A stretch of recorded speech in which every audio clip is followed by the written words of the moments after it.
once again underway at Cape Canaveral for the attempt to launch astronaut John Glenn into orbit around the world. Reporting to the British Broadcasting Corporation in London. The 0 hour for Colonel Glenn's launch. En Floride, où une fois de plus, les dernières minutes de départ de l'astronaute américain. Stato a contare I minuti per l'astronauta americano John Glenn al Cape Canaveral, Florida. يتحضر مرة ثانية لدورته حول العالم. 佛罗里达州卡纳法国太空航天员约翰格林。州ケープカナベラルではアメリカの宇宙飛行士ジョン・グレンの早期を目前に。Proyecto Mercury han reportado que ambos, el astronauta y su cohete Friendship 7, and report the astronaut's condition as excellent. Colonel Glenn at Cape Canaveral. And then astronaut Glenn will weather still remains the big question mark. But the countdown for John Glenn, the countdown is again underway.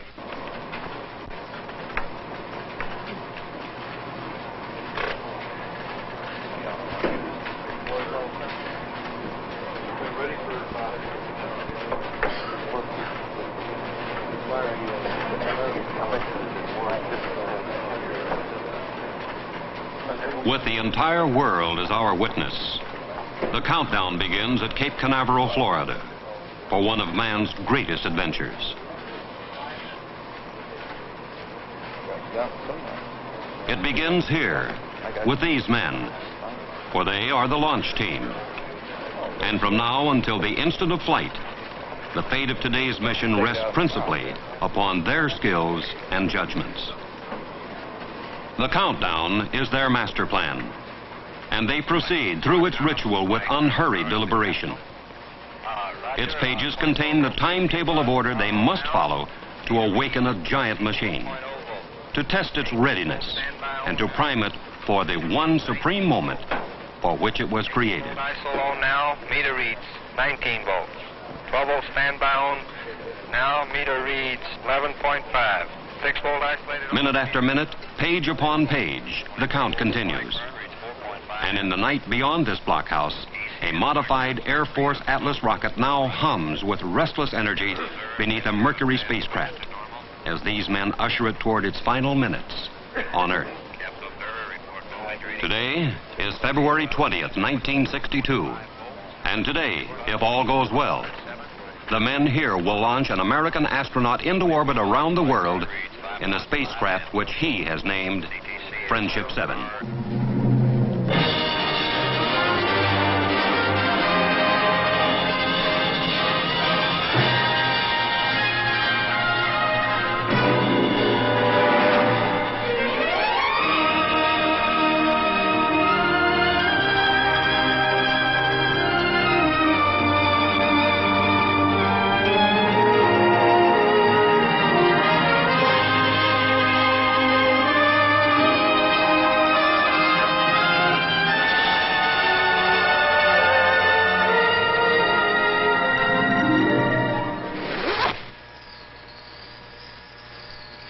Friendship 7 awaits its pilot. And the pilot has waited 3 years for this day. 3 long, arduous years of study, of training, of waiting. And now he's ready. His name is John Glenn.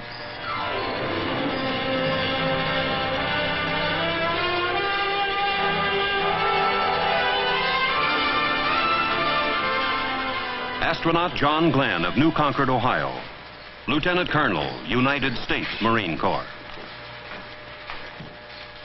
Married, father of 2 teenage children. Glenn has been a pilot over half of his 40 years, has flown in 2 wars, and is a veteran test pilot who 5 years earlier established a transcontinental flight record as the first man to average supersonic speeds across America. He volunteered for spaceflight, is one of 7 astronauts selected for Project Mercury, the man in space program directed by the National Aeronautics and Space Administration.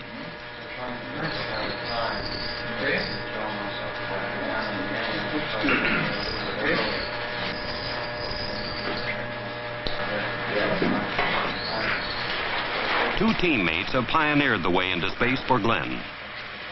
Astronauts Alan Shepard and Virgil Grissom tested the Mercury spacecraft on trailblazing suborbital missions, proving the equipment, and pushing the program to the threshold of orbital flight. And now, it's Glenn's turn. Ready for pressurization. Now to Glenn falls the challenge of man's next advance into space, for he has been chosen to cross the threshold gained by Shepard and Grissom and to orbit the world. So the countdown continues for John Glenn. And it continues beyond this room for Friendship 7. And it continues this moment around the world.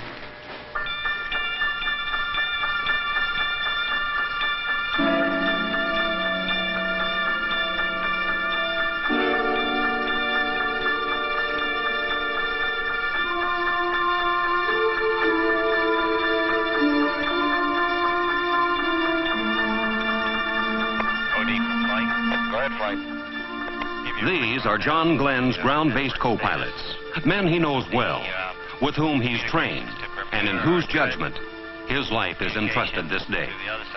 They are the flight controllers, and from the Mercury Control Center, within view of the launch complex, they make the decisions, issue the commands that will govern the course of the mission. To these men throughout the flight will flood the facts needed for decision. The scope of their responsibility of the entire operation defies comprehension. Now, this very instant, the countdown for flight continues around the world, on 3 continents, on islands, in ships and planes, in lands where it's summer and tomorrow is near, in lands where it's winter, and this day is just beginning. Roger, how about you, recovery? Recovery, go. Roger, recovery. Roger, CTC, Mercury Control Center is go.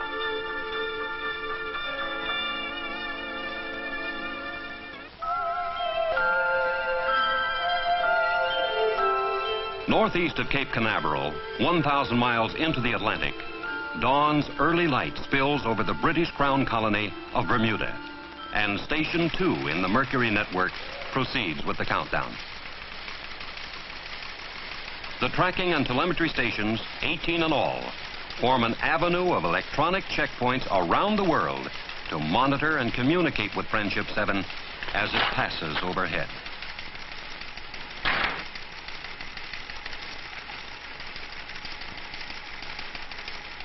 Okay, this is Bermuda. Okay, this is Bermuda. Roger. Telemetry, M&O. If radar is the eyes of the station, then telemetry is the ears. Each second, telemetry will hear and record nearly 2,000 items of information radioed down from Friendship 7. And in the months to come, engineers and scientists will find in telemetry records the answers needed for the bolder space explorations of the future.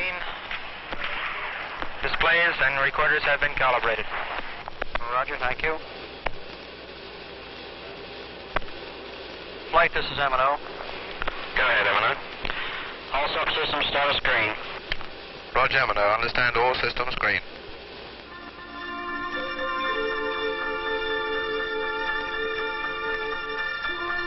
Latitude, 5 degrees north. Longitude, 10 degrees west. A spot in the Atlantic Ocean off the coast of Africa. And Station 3, the Rose Knot, waits under the late morning sun for John Glenn.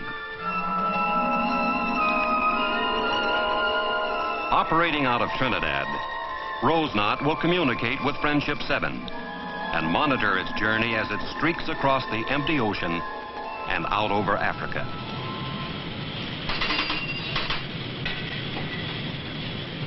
Operation, this is Bridge. We're proceeding at slow speed at about 5 knots. The course is 198 through, over.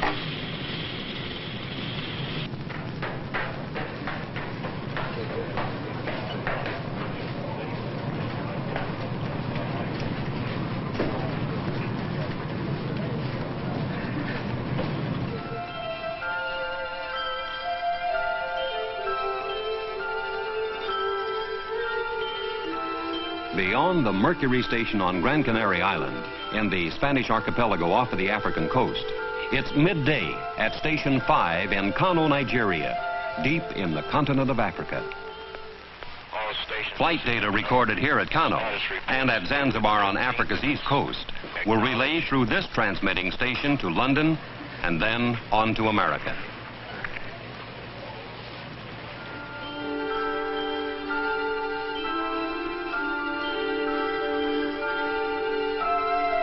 Far to the southeast of Kano, beyond the Zanzibar station, the ship's bell of the coastal sentry tolls the twilight of day in the emptiness of the Indian Ocean.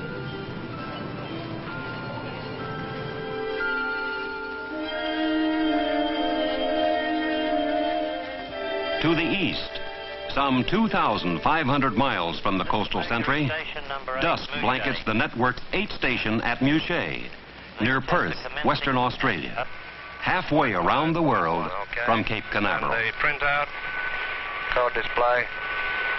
Okay, that's fine. Let's just tweak it up on here. Today, February 20th, is fast fading over the Australian tracking sites at Muchet and Woomera. And when Glenn arrives, tomorrow will greet him. But north and east across the Pacific, far beyond the Mercury station on the coral atoll called Canton Island, February 20th is just minutes old on Hawaii's garden island of Kauai. And there, men prepare for the arrival of Friendship 7. On board site and ready for a 165 check. All roger. Transmitter is stood. All roger. Eastward again, deeper into the day that will soon awaken over the Americas. Eastward to the Gulf of California and to the Mercury station at Guaymas, Mexico.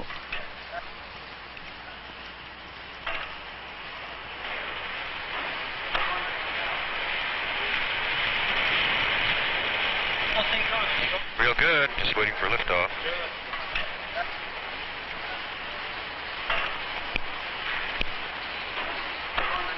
MNOTM, status green, proceeding with pre-pass calibrations. North of Mexico, in the pre-dawn along the west coast of the United States, the mountaintop station at Point Arguello, California, waits out the long countdown, ready to track John Glenn.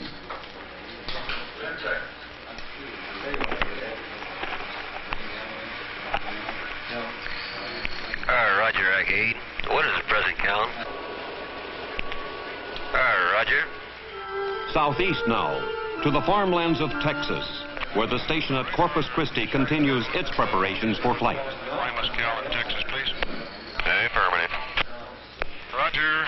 All systems, would you please commence pre-flight calibrations at this time, since the countdown is progressing normally. Advise me when you have completed them. Far to the north and east of Corpus Christi beats the heart of the worldwide Mercury network, the computing and communication center that bonds it into a working entity. This is the Goddard Space Flight Center in Greenbelt, Maryland. Through here funnels the voice and teletype communications that link the global stations to Mercury control. The computers enable men to reach judgments within the flashes of time allowed for control of a spacecraft that moves faster than a brain can react. Throughout the flight, the computers will generate recommendations on whether the mission should continue or be aborted. They will determine locations of the spacecraft, the time it should begin re-entry, the point at which it will land. And the most vital of these findings will be transmitted instantaneously to Cape Canaveral.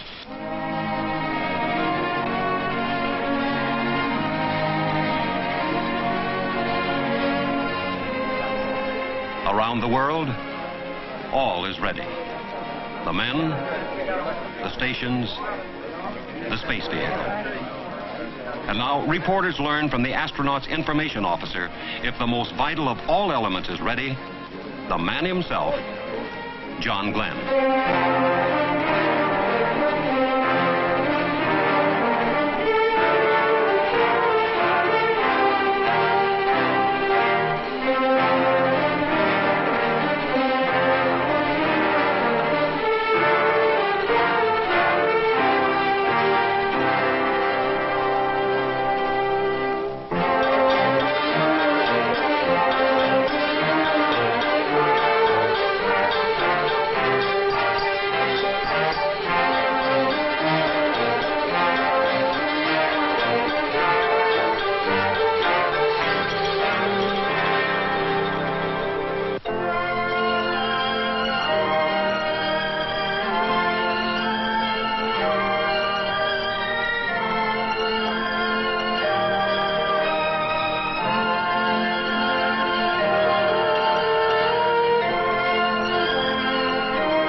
What are the thoughts of a man about to rocket into history? Glenn is the astronaut, the man who will challenge space. But he is just one member of an international scientific endeavor that requires the genius and skills of some 40,000 other men and women scattered throughout the world. From the engineers and technicians who produce the space vehicle to the crews now preparing to launch it. From the tracking experts who will chart his voyage around the globe to the sailors now waiting at sea to recover him. Behind this day stands years of preparation, of research and testing, of planning and training. And the purpose of it all is knowledge. Knowledge of space and of how effectively man and spacecraft can function together in its hostile environment. Knowledge that will serve as the basis for space explorations of the future.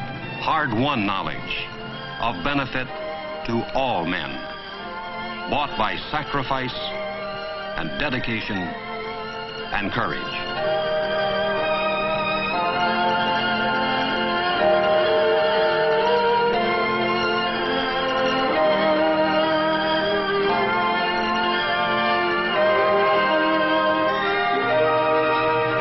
Now, just a handful of minutes remain until the spacecraft crew on the service tower call for the pilot of Friendship 7.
Okay, John? You're ready.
sound of John Glenn's life. His heartbeat, you hear, will flow from Friendship 7 throughout the flight, informing those on the ground how well he endures the trials ahead. Into the soft light of this Florida dawn emerges Friendship 7, making its debut to the day of its destiny.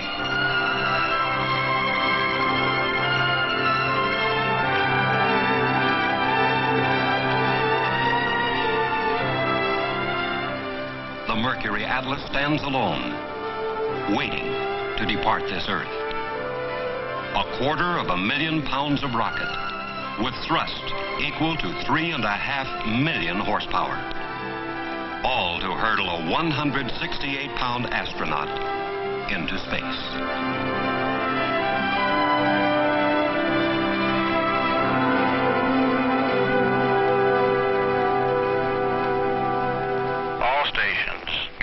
Launch position. AMR, CNS band beacons are on. Start interrogation in 1 minute. The countdown sweeps closer to the moment of flight, and recovery teams here at the Cape and around the world ready themselves to aid the astronaut.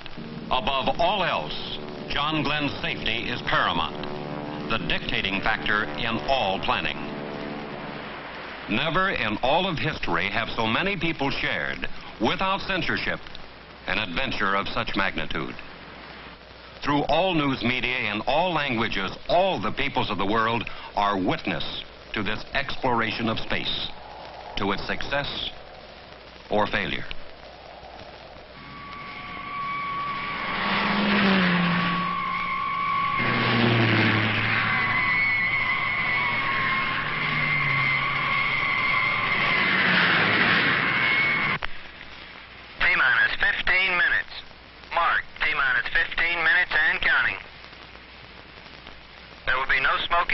And a blockhouse until further notice. Okay, this is Bermuda. Go ahead. We just logged on our computer. Stand by for an estimate. Roger. Standing by, Bermuda. Estimate 5 minutes, okay? 5 minutes. You want us to continue to count?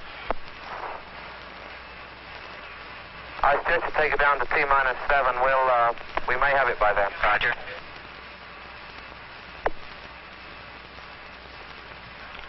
You want us to hold, Bermuda? We would like to hold at 7 and rerun a B-sim. We lost our main power on the computer, and we just want to check that nothing else has gone wrong. What do you estimate? Somewhere between 5 and 10 minutes, Cape. Can't you expedite? Make it 5. All stations are holding at 6 minutes and 30 seconds. Estimate 5 minutes.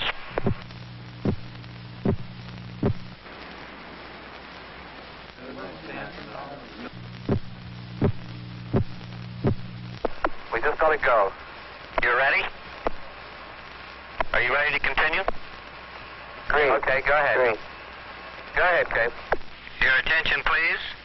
On my mark, we will pick up the count at T-minus 6 minutes and 30 seconds and counting.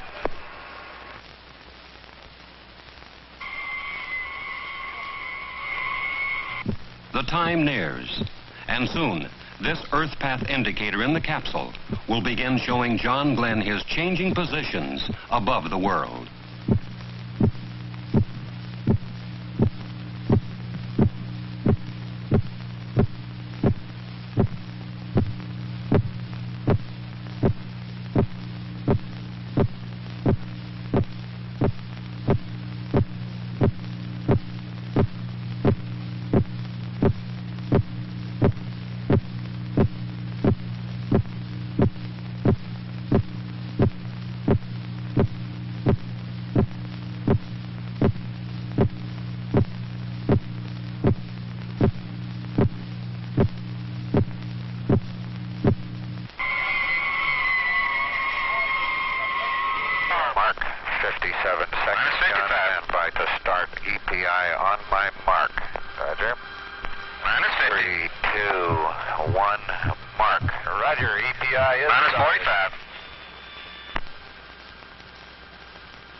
Mercury capsule, go. All pre-start panel lights are correct. The ready light is on. Eject Mercury umbilical. Oil evacuate. Mercury umbilical clear. Mercury evacuate. Lights on. All recorders too fast. T-minus 18 seconds and counting engine start. May the wee one be with you, Thomas. Good Lord, ride all the way. You've got speed, John Glenn. 10, 9, 8, 7, 6, 5, 4, 3.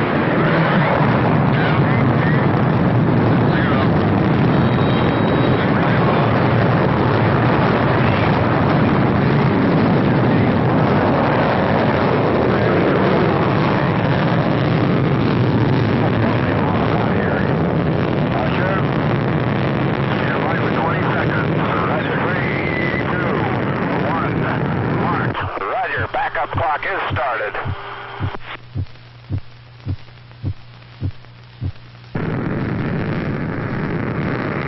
Fuel 102, 101, oxygen 78, 100, amps 27.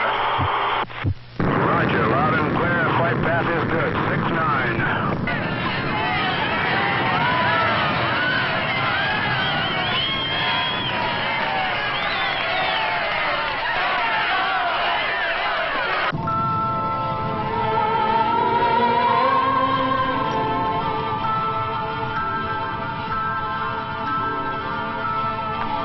Seconds. 65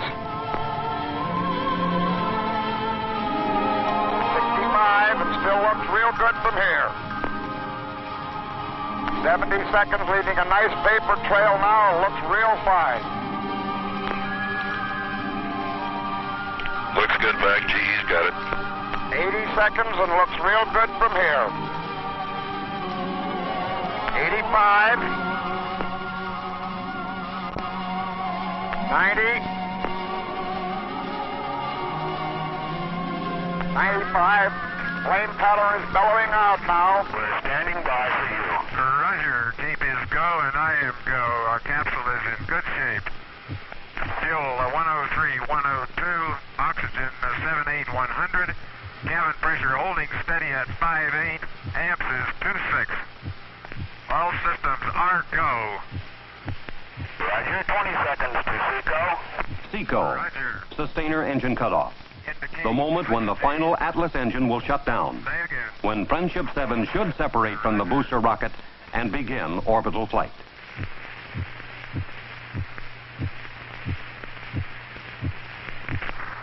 SECO.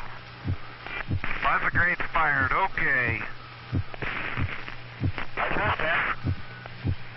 Roger. 0J and I feel fine. Capsule is turning around. Oh, that view is tremendous.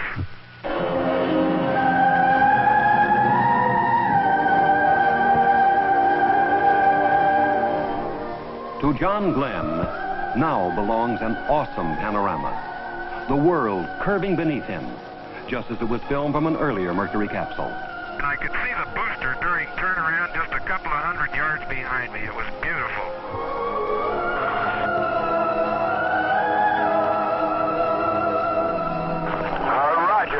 You have a go, at least 7 orbits.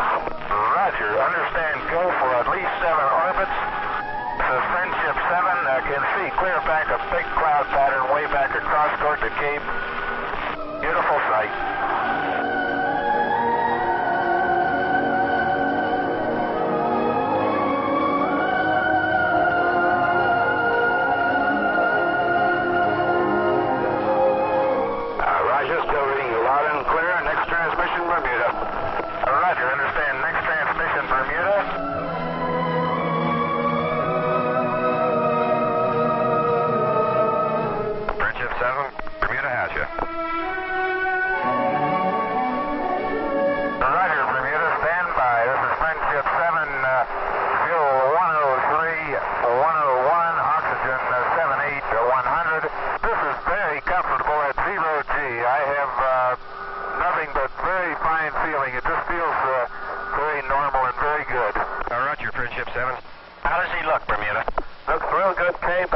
Surgeon reports everything okay, all systems okay. Good voice contact both ways. Roger. Friendship 7, anything to report on control system checks? Not yet. Everything appears to be going okay. I'm now on the yaw part of the check. Going off right on schedule. Very good, very good. So far is excellent. Very good. No problems at all so far on control. Roger. Friendship 7, that's Bermuda. You're cutting out on UHF. If you read, go to HF. Roger, going.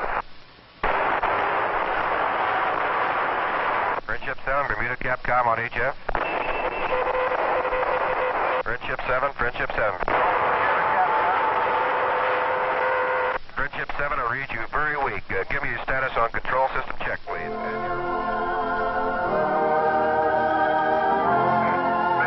Friendship 7, clear Capcom. Read you. This is Friendship 7.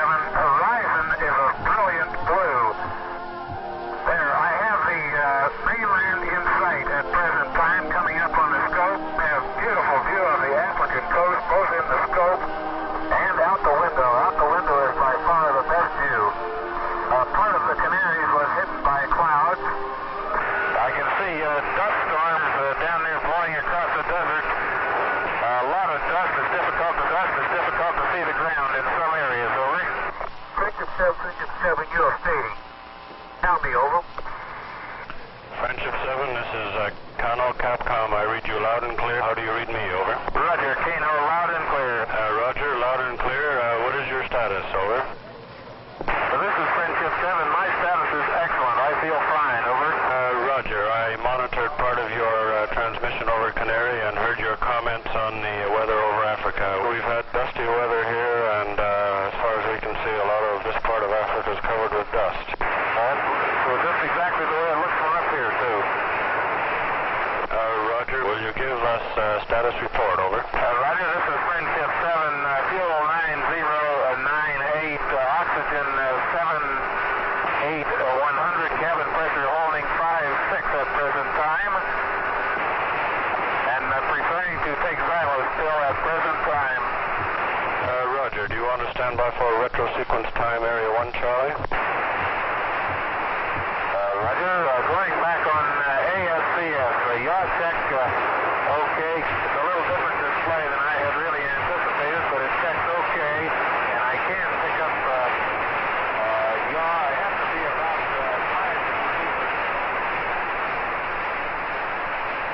5 Friendship 7, you are fading rapidly.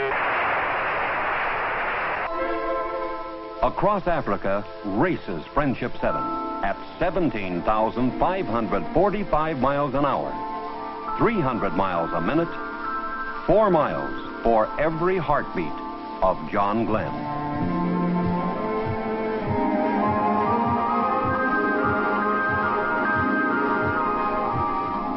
Friendship 7 streaks through the night of tomorrow and races toward the dawn of yesterday. Above the Indian Ocean flashes Friendship 7, far beyond human sight, seen only by the electronic instruments of the Coastal Sentry as she records the lightning passage of the man in space.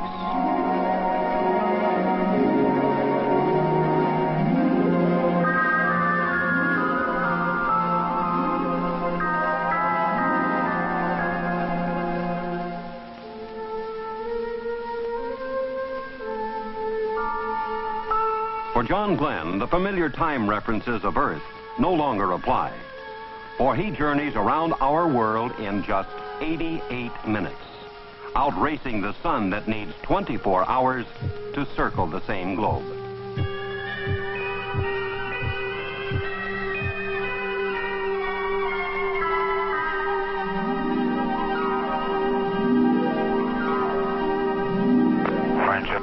Friendship 7, this is Musée Comtape.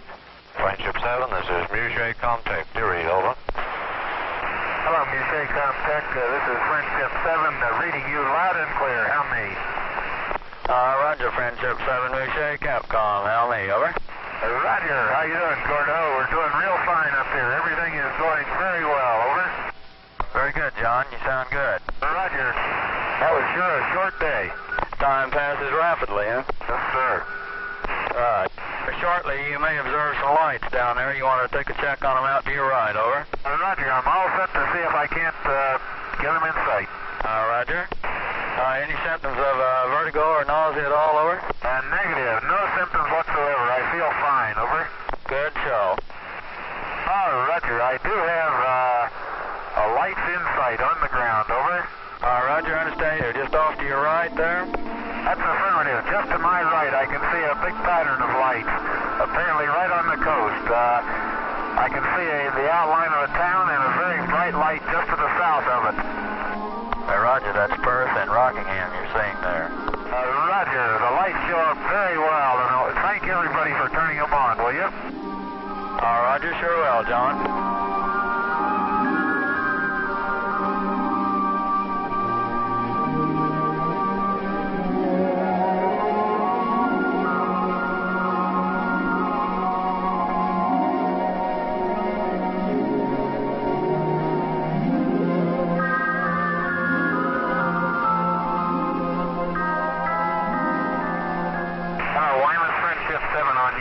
Do you receive, over? Roger, Friendship 7, loud and clear. Over. Roger, this is Friendship 7, loud and clear with you also. Are we still go from Control Center, over? Roger, we're still go. Roger, Friendship 7, all systems are go in the capsule. Friendship 7, Grimus, if you have a chance, could you give us a blood pressure check? Over. Roger, Friendship 7, we'll give blood pressure check. I still have some of these particles that I cannot identify coming around the capsule occasionally, over. Roger, how big are these particles? Over.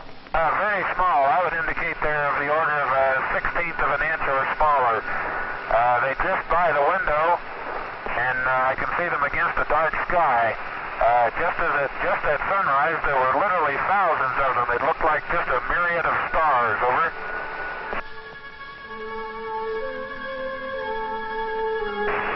Grimus, LOS. LOS, loss of signal. Weymouth has lost contact, and Friendship 7 streaks home, an unseen comet darting across the land of its origin. Canaveral contact, how do you copy, over? Friendship 7 to Canaveral, read you loud and clear. Helm me, over. Roger, Friendship 7, Canaveral contact, reads loud and clear. Stand by on Capcom, please. Roger. Roger, still reading you. 7, this is Cape, go to Bermuda now. Roger, this is Friendship 7. Friendship 7, this is Bermuda Capcom. Roger, this is Friendship 7. I'm controlling fly-by-wire present time. I have no left jaw low thrust. Minor trouble aboard Friendship 7. A malfunction in the automatic control system was causing the spacecraft to yaw in skid-like fashion, away from its proper flight attitude. But Glenn is overriding the faulty system, and now manually controls Friendship 7 on fly-by-wire, directing its movements by hand control, much like a pilot flies a plane. On fly-by-wire at present time. Understand? Friendship 7, this is Kano Capcom standing by. Hello, Kano. Friendship 7, we have telemetry solid and check all your systems out okay. We will remind you to start pre-dark side checklist as soon as you lose contact with us. Roger, Friendship 7. Friendship 7, Friendship 7, this is Muget contact. Friendship 7, this is Muget contact. Do read, over. Okay, this is Friendship 7 to me. Roger, Friendship 7, Muget Capcom. Will you confirm that your landing bag switch is in the off position, over? That is affirmative. Landing bag switch is in the center off position. Roger, you haven't had any banging noises or anything of this type at higher rates? Negative. Roger, they wanted this answer. Masked behind that routine report, the first hint of potential disaster. It came when astronaut Cooper relayed a request from Mercury Control, asking Glenn to check the status lights for the capsule's landing impact bag. Glenn reports status normal. But ground stations are now receiving an ominous chilling signal, an indication that the heat shield on Friendship 7 seems to have come loose. Friendship 7, Hawaii contact. Hawaii, Friendship 7, over. Friendship 7, this is Hawaii Capcom. Do you still consider yourself go for the next orbit? Affirmative. I am go for the next orbit. Roger, understand it. MCC confirms that they are go at the present time for third orbit. Friendship 7, this is California contact. California contact, do you read? Over. Hello, California contact, Friendship 7, loud and clear, how me? Roger, Friendship 7, this is California Capcom, read you loud and clear, John. Roger, receiving you much better now, Wally, very good. John, the Aeromeds are real happy with you, you look real good up there. All right, fine, glad everything's working out. I feel real good, Wally, no problems at all. Good show. We're real pleased to let you goodbye this time, we'll see you next time around. This is Mercury Control. We now have a contact with our Guaymas, Mexico station and with the Corpus Christi, Texas tracking station. The Friendship 7 spacecraft is now committed to its third orbit. This is Mercury Control. In Mercury Control at Cape Canaveral, a decision must be made, and soon. The signal pulsing down from Friendship 7 indicates still that the heat shield is loose. Could the signal be erroneous? There is no way to tell. But if it's true, then John Glenn could perish in a searing inferno when he plunges back into the atmosphere. The retro rockets that slow the spacecraft and head it back toward Earth are strapped over the shield. If they were left on after retro fire, instead of being jettisoned as in normal re-entry, then their straps might hold the shield in place before they burn off. They might possibly save Glenn from the 3,000 degrees of re-entry heat until he's deep enough into the atmosphere for its force to hold the shield in place. But the decision must be made soon. Even now, Glenn is streaking toward the United States, and he must begin the retro sequence 300 miles west of California if he's to land in the planned recovery area 700 miles south and east of Florida. We'll give you the countdown for retro sequence time, John. You're looking good. Roger, we only have 50 seconds to retrograde, over. That's a firm. I'll give you a mark, 45 mark. California, this is Cape Flight. Go ahead, Cape Flight. We'd like to leave the package on at least through Texas. So tell him to keep his retro jettison switch off. John, leave your retro pack on through your pass over Texas. 20 seconds. Roger.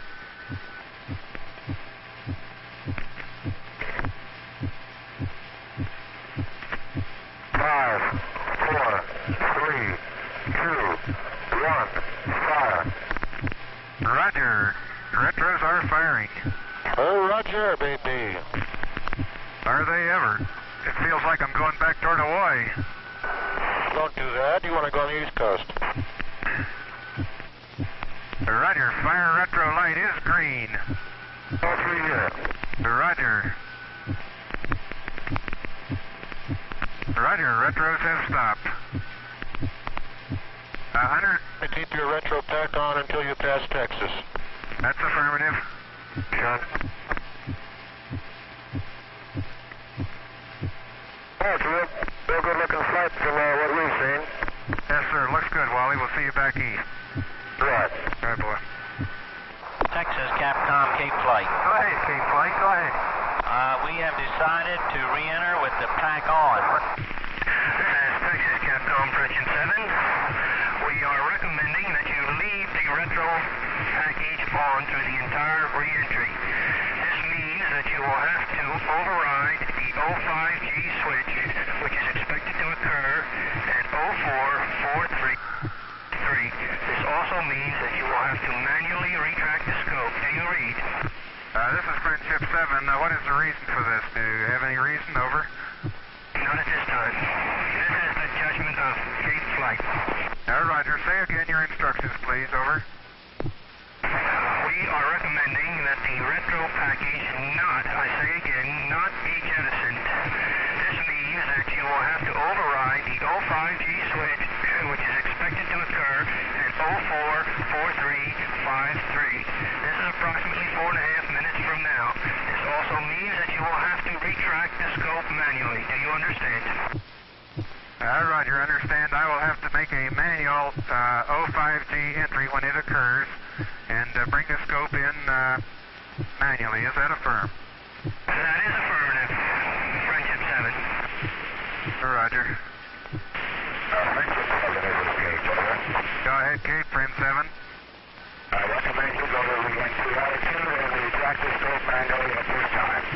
Roger, retracting scope manually.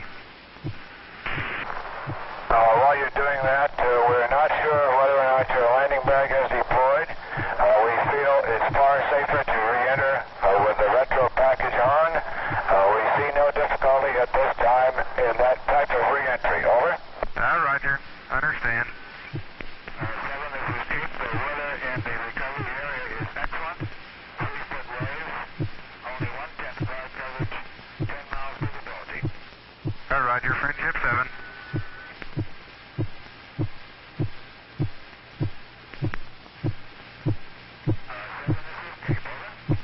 Go ahead, Cape.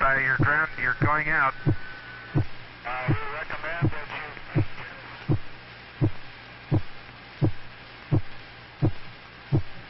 Retro pack upon reaching 1 to 1.5 G. Do you understand? Over.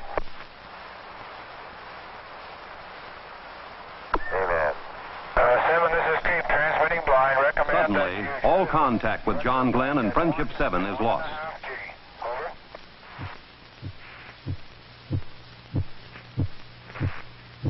This is Friendship 7. I think the pack just let go. Friendship 7, this is Cape. Do you read? This is Friendship 7. A real fireball outside. 7, this is Cape, transmitting blind. Hello, Cape. Friendship 7. Over. 7, this is Cape. Do you read? Over. The furnace-like heat of re-entry has created a barrier of ionization around Friendship 7, halting all voice communication.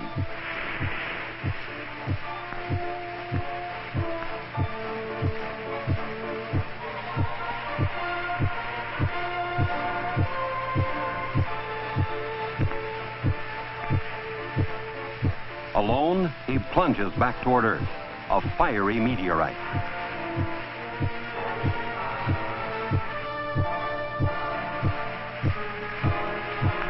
Okay, Friendship 7, over. Friendship 7, this is Cape. Do you read? Over. Hello, Cape. Friendship 7, do you receive? Over. The thickening atmosphere breaks his descent, slowing Friendship 7 from 17,500 miles an hour to 1,300 miles an hour in slightly over 3 minutes. And the forces of gravity slam against John Glenn until he weighs 8 times his normal weight.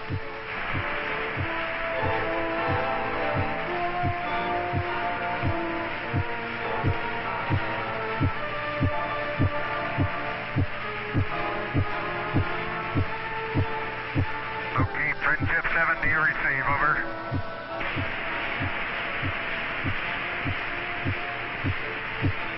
7, this is Cape, transmitting blind. Your IP is within 1 mile of the uprange destroyer. Voice call is Steelhead. Steelhead is the code name for the destroyer Noah, waiting to recover Friendship 7. But John Glenn cannot hear the message. Right around 4:43, flight. It was about on time. Keep talking, Al. Friendship 7, this is Cape. Over. Friendship 7, this is Cape. How do you read? Over. All right, you're reading you loud and clear. How you doing? My condition is good, but that was a real fireball, boy. I had great chunks of that retro pack breaking off all the way through. Very good. It did break off. Is that correct? Roger. Altimeter off the peg indicating 80,000. Roger. Reading you loud and clear. Rocking quite a bit. I may still have some of that pack on. I can't damp it either.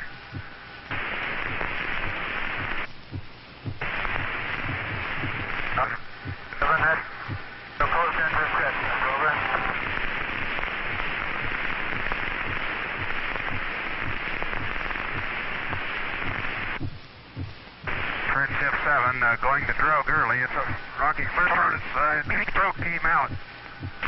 Drogue is out. Roger, drogue came out at 30,000 in about a 90-degree yaw. Roger, is the drogue holding off? Roger, drogue looks good. Roger. Scope did not come out. Checklist. Roger, pumping the scope out. That's over. Say again.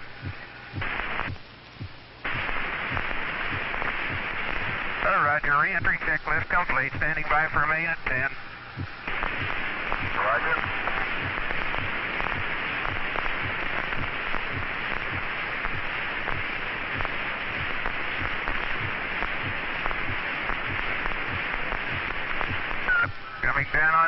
snorkels are open.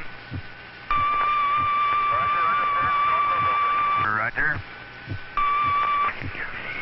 Main chute is on green. Chute is out in reach condition at 10,800 feet and beautiful chute. Chute looks good. On O2 emergency and the chute looks very good. Rate of descent has gone to about 42 feet per second. The chute looks very good.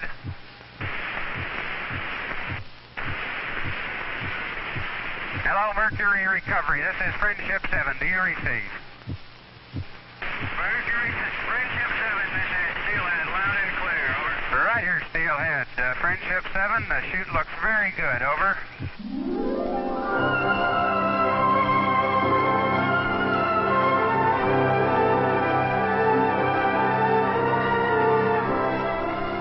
Home is the Voyager. Behind, a journey of 81,000 miles through 3 days and 3 nights in just 4 hours and 56 minutes. At 3:04 p.m. Eastern Standard Time, Friendship 7 comes to rest aboard the United States destroyer Noah, and John Glenn returns to the people of Earth. A change of clothes, a breath of cool air, a short debriefing. Then, Glenn leaves the Noah, heading for the aircraft carrier Randolph, under the golden splendor of his 4th sunset of the day.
John Herschel Glenn, Jr., Lieutenant Colonel, United States Marine Corps.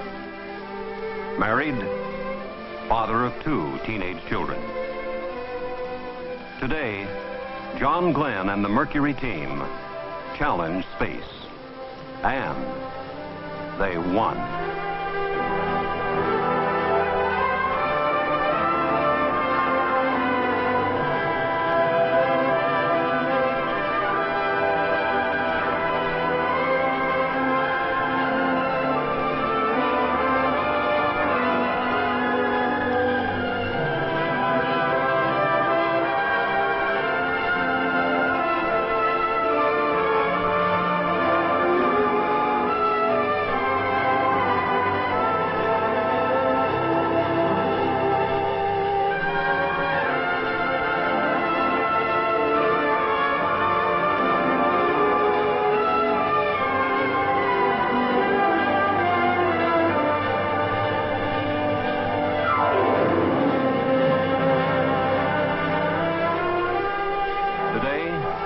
John Glenn dared space. Other brave men will follow tomorrow, and in the tomorrows after that. Each step more bold as we reach out to explore the universe around us.